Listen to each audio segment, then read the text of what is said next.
Hello friends, welcome to my channel. இன்றைக்கி வீடியோவில் பார்த்தீங்கன்னா 5 நிமிஷத்தில் ரசம் வந்து எப்படி ஈஸியாக செய்யலான்னு பார்க்கலாம் வாங்க. நம்ம சேனலுக்கு நீங்கள் புதுசாக இருந்தால் மறக்காமல் சப்ஸ்கிரைப் பண்ணிவிட்டு கூடவே பெல் சிம்பிளை கிளிக் பண்ணிடுங்க. ஃபஸ்ட்டு ஒரு மிக்ஸி ஜார் எடுத்துக்கலாம். அதில் 1/2 டீஸ்பூன் அளவுக்கு மிளகு, 3/4 டீஸ்பூன் அளவுக்கு ஜீரகம் சேர்த்துக்கலாம். ஒரே ஒரு டேபிள் ஸ்பூன் அளவுக்கு துவரம்பருப்பு, சாம்பார் பருப்பு இல்லைங்களா, அதை சேர்த்துக்கலாம். இப்போ 2 காஞ்ச மிளகா காரத்துக்கு, 2 காஷ்மீர் சில்லி எடுத்துக்கிறேங்க. நான் எடுத்துருக்கிற காரத்தோட அளவு பார்த்திங்கன்னா ஒரு 5 பேர் ரசம் சாப்பிட்ற அளவுக்கு எடுத்துருக்கிறேன். உங்களுக்கு காரம் அதிகமாக வேணும்னா நீங்கள் இன்னொரு மிளகாய் கூட சேர்த்துக்கோங்க. மிக்ஸி ஜாரில் சேர்த்துட்டு கொரகொரப்பாக அரைச்சிட்டு வந்துடுவோம். இப்போ இது கூட பாருங்கள், 4 பல் பூண்டு, 4 பல் பூண்டை வந்து 2ஆக வெட்டி வச்சுருக்கிறேன், அதை சேர்த்துக்கலாம்.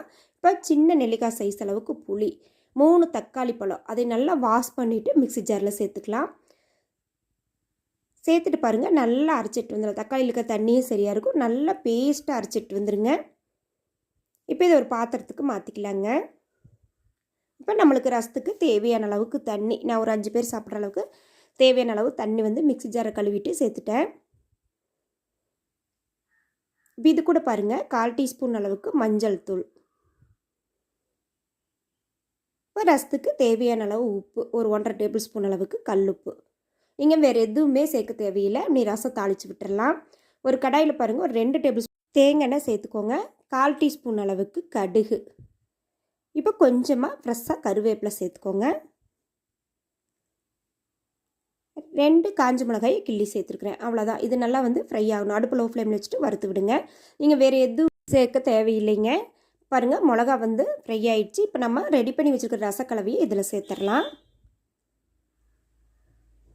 சேர்த்துட்டு நல்லா கொதிக்க விட்டுருங்க. ஒரு 5 நிமிஷம் போல் நல்லா கொதித்து வரணும்.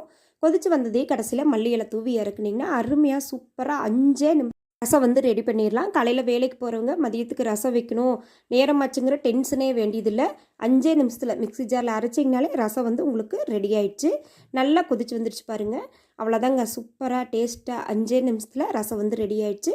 டேஸ்ட்டு வந்து சூப்பராக இருந்துச்சு. ட்ரை பண்ணி பாருங்கள். பேச்சுலர்ஸு, பிகினர்ஸு யாராக இருந்தாலும் சரி எல்லாருமே இந்த ரசம் ட்ரை பண்ணலாம். அவ்வளோ சூப்பராக இருக்கும்.